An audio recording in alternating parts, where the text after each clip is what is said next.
আগে ভারতকে খুশি রাখতে চামড়ার দাম কম রাখা হতো। এটা একটা বহুল প্রচলিত কথা। চামড়ার দাম নিয়ে আজকে কথা বলবো। আমার প্রশ্ন হলো, এই বছর কাকে খুশি রাখতে চামড়ার দাম কম হলো এবং 4টা চামড়ার দাম 40 টাকা? এই নিউজগুলো, এই ভিডিওগুলো গণমাধ্যমে এসেছে, খবরে এসেছে, আমরা একটু সেগুলো দেখব। ব্যাকগ্রাউন্ডে আমার বাচ্চা কথা বলছে, সেই কথাগুলোও একটু শোনেন, আমার কথাও একটু শোনেন।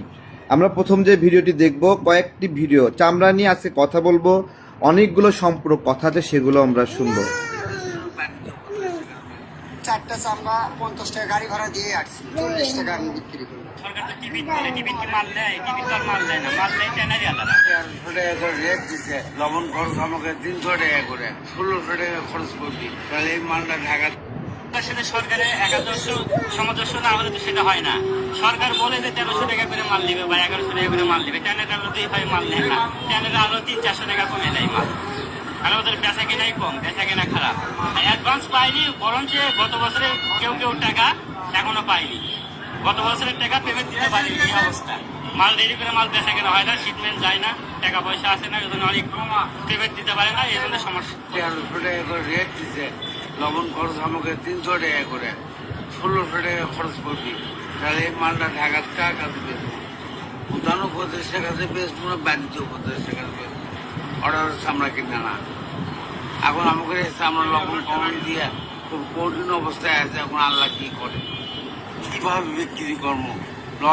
লসটাই সম্ভাবনা বেশি, প্রতি বছরে এটা হচ্ছে। মানে মোটামুটি যারা ভালো গ্রেডের মাল, যেটা আকির চাষাই, সেটা মোটামুটি দাম মোটামুটি ভালোই আছে। আর লবণ টবণ দাম। আমি আজকে এই বিষয়টা নিয়ে কথা বলবো। এটা বর্তমান সরকারের সমালোচনা না শুধু, আমি চামড়ার দাম কেন কম বা কিভাবে কম সেই বিষয় নিয়ে সামগ্রিক একটা আলোচনা করব। জাস্ট আজকে এই ভিডিওগুলো আসছে তাই দেখাচ্ছি। এটা দেখাচ্ছি এই জন্য, বাণিজ্য উপদেষ্টা বলছিল গত বছরের চেয়ে এইবার চামড়ার দাম বেশি হবে। তার কথার প্রেক্ষিতে সবাই আশা ধরেছিল, আমাদের বগুড়ার কিছু ব্যবসায়ী চামড়া কিনে রাখছিল, সেই চামড়াতে লবণ দিছে 300, 400, 500 টাকা করে, 800 টাকা করে লবণ দিতেই ব্যয় হয়েছে, কিন্তু সেগুলো ঢাকাতে আর কিনতেছে না। তো তাদের দেওয়া লিঙ্কগুলো আমি আসলে দেখা হতাশ হচ্ছি, যে বাণিজ্য উপদেষ্টা বলছে যে গত বছরের তুলনায় এবার পশুর চামড়ার দাম বেশি হবে। আরেকটা কথা বলছে যে পাকিস্তান থেকে চামড়া কেনার সিদ্ধান্ত নিয়েছে অন্তর্বর্তীকালীন সরকার। তো পাকিস্তান থেকে চামড়া কিনবে কেন, এইটা আমি আসলে বুঝতেছি না। যমুনা টিভিতে নিউজটা হয়েছিল, আমি একটু বাস্তবতাটা একটু দেখাই।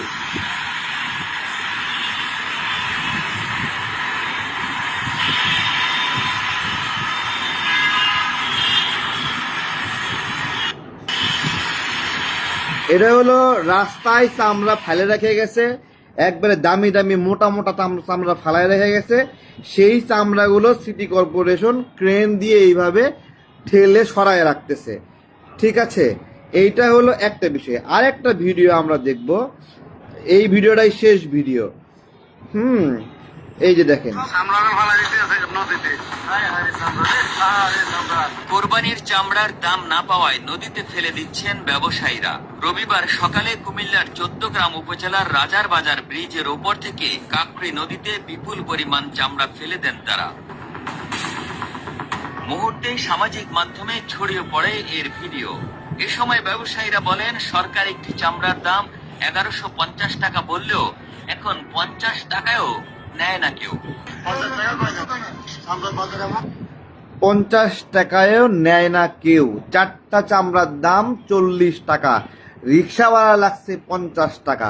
এই হিসাবটা আসলে কে দিবে? এখানে প্রচুর পরিমাণে মানুষ আমাকে গালি দেওয়ার জন্য রেডি হয়ে আছে।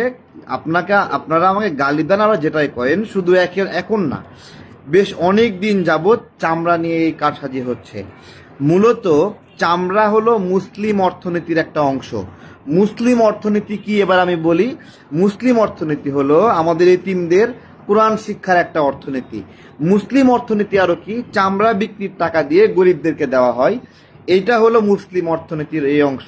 কোরআনের হাফেজদের জন্য মাদ্রাসায়, আমাদের এলাকায় আমি যে মাদ্রাসায় পড়াশোনা করেছি সেই মাদ্রাসা চলতোই, মানে বছরের 3 মাসের খরচই চলতে হলো এই চামড়া দান করতো মানুষ, সেটা বেচে।